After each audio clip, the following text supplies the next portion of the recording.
بسم الله الرحمن الرحیم. سلام و عرض ادب خدمت تمام شاگردای عزیز. آرزو دارم تمام شما عزیزان دارای صحت کامل باشین. سلام او نیکی هیله ګرانو زده کوونکو ته هیله ده چې تاسو ټول روغ او جوړ اوسئ او د نننی درس مو تر پایه پورې مو تعقیب کړئ. مضمون دری، صنف ششم، موضوع وطن دوستی، درس پنجم، جلسه نهم. اسم استادتان روزیه غفوری.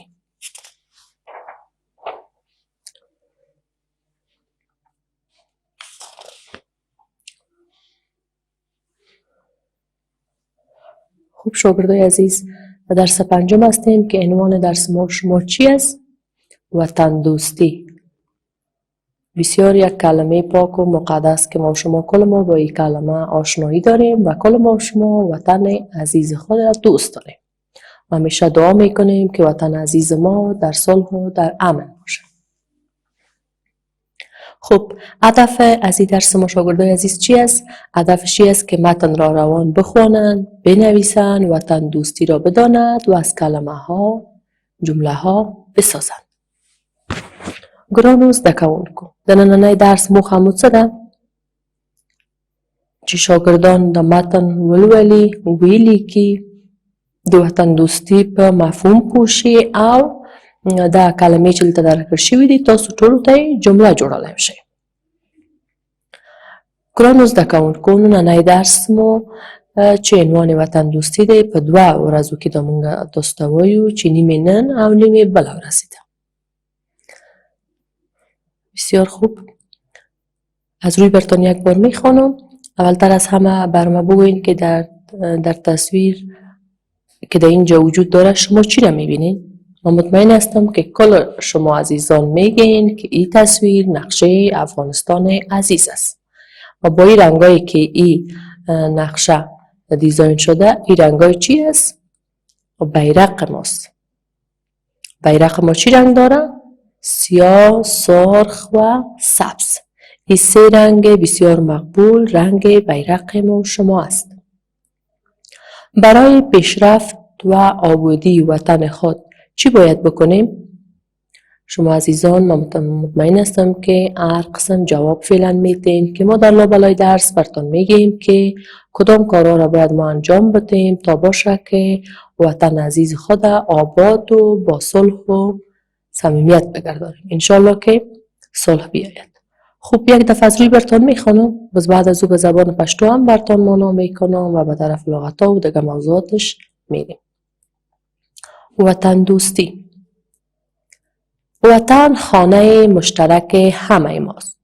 ما در این خانه تولد شده ایم. جوان میشویم و پیر میگردیم. پس برای ما لازم است تا در آبادی و سرسبزی وطن عزیز خود از دل و جان کوشش کنیم. وطن عزیز ما افغانستان سرزمین علم و فرهنگ است. دانشمندان، شاعران و هنرمندان نامدار و بزرگ را در دامان خود پرورده است. یک بار دیگه هم براتون میخوانم نازنینا. وطن خانه مشترک همه ماست. ما در این خانه تولد شده ایم. جوان میشویم و پیر میگردیم. پس برای ما لازم است تا در آبادی و سرسبزی وطن عزیز خود از دل و جان کوشش کنیم. وطن عزیز ما افغانستان سرزمین علم و فرهنگ است. دانشمندان، شاعران و هنرمندان نامدار و بزرگ را در دامان خود پرورده است. ګرانو زده کوونکو، درس مې 2 دفعې د مخه تاسو ته ولوله. هیله ده چې تاسو د مخه لوستلی بشئ. اوس یې په پښتو ژبه هم تاسو ته معنا کوم. وطن د موږ ټولو وګړو مشترک کور دی. که مونږ بلوچ یاستو، ازبک یاستو، پښتون یاستو، هزاره یاستو، د مونږ څه دی؟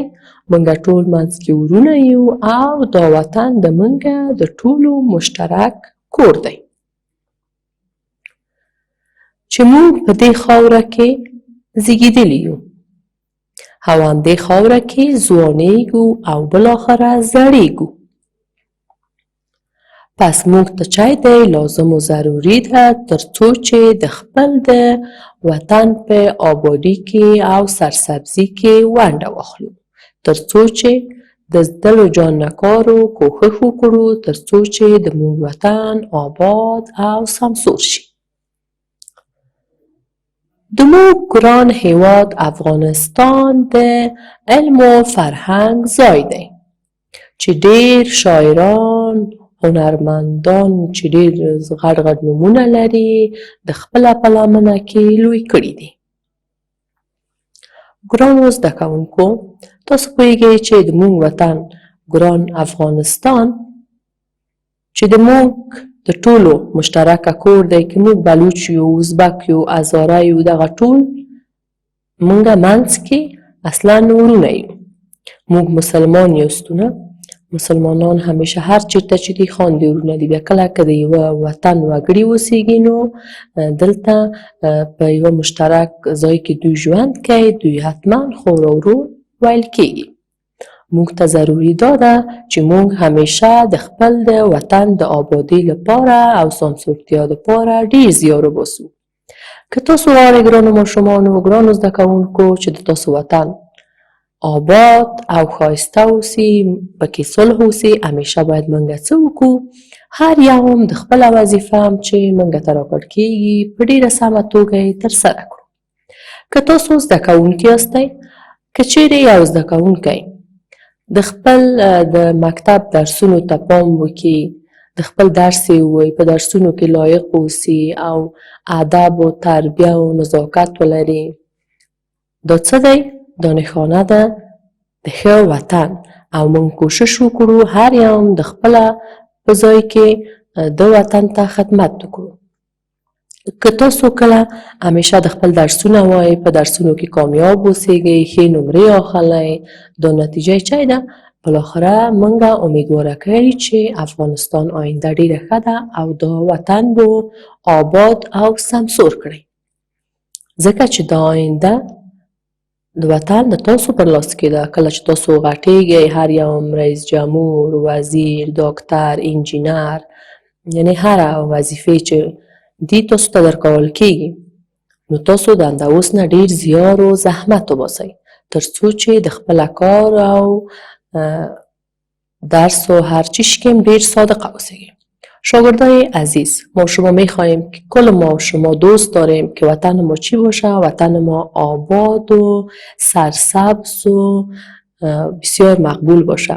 در اینجا هر کدام ما شما باید وظیفه خود انجام بدیم. اگر ما شاگرد مکتب هستیم باید درسای خود بخوانیم، چون ما آینده سازی وطن هستیم و این آینده وطن در دست شما نازنین است و شما از امیال کوشش کنین که درسای مکتب خود بسیار خوب بخوانین. وقتی که در آینده اگر شما دکتر میشین، انجینر میشین، معلم میشین یا هر کارگر دیگه که میشین، ما باید در کار خود صادق باشیم و از کلش کلم مهمتر در کار خود بسیار خوب بفهمیم.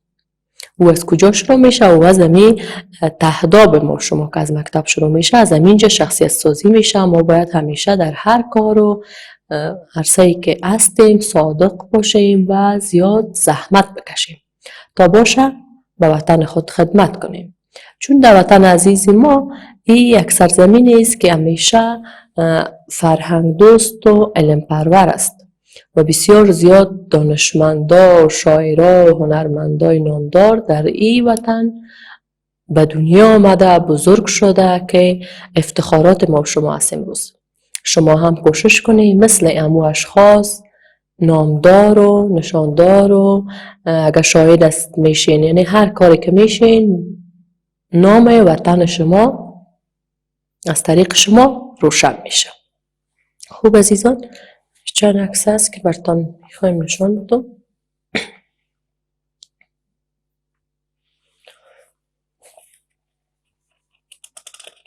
میبینید در تصویر شاگردای عزیزی است که از هر قوم است، اگر هزاره است، ازبک است، بلوچ است، در زیر یک پرچم عزیز ما افغانستان استاد شده و روز جشن استقلال تجلیل کردن.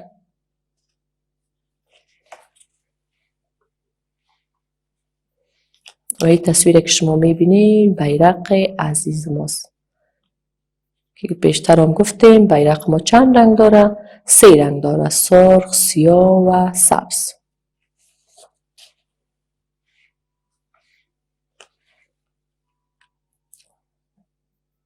چی است این بیرق ماست؟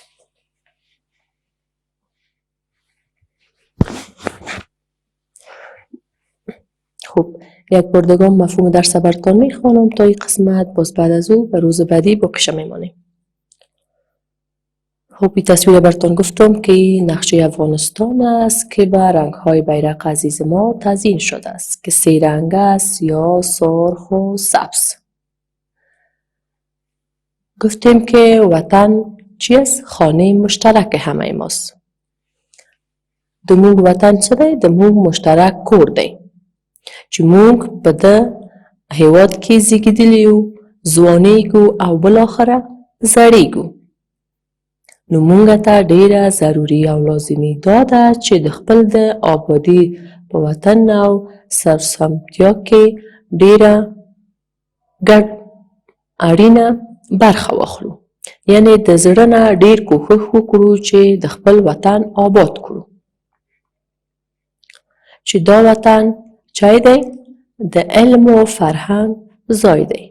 یعنی دلته ډیر غټ کسان چې شاعران دي، نویسندگان دي، هنرمندان دي چې نن په جهان کې ډیر شهرت لري، دوی څه شوي دي؟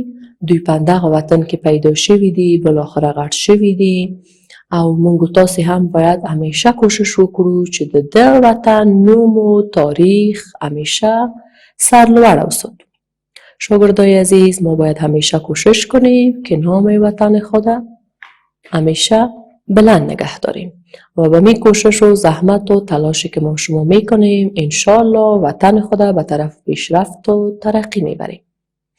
خوب شاگردای عزیز، کار خانگی شما چی است؟ کار خانگیتان می است تا این قسمتی که برتان درس دادیم در کتابچه هایتان نوشته کنید. ګرانو زده کوونکو، کورنۍ دنده مو دا ده چې دغه درس هم چې ایله دی متن تاسو په کتابچو کې ولیکئ. جوړ او روغ اوسئ. د خدای پامان.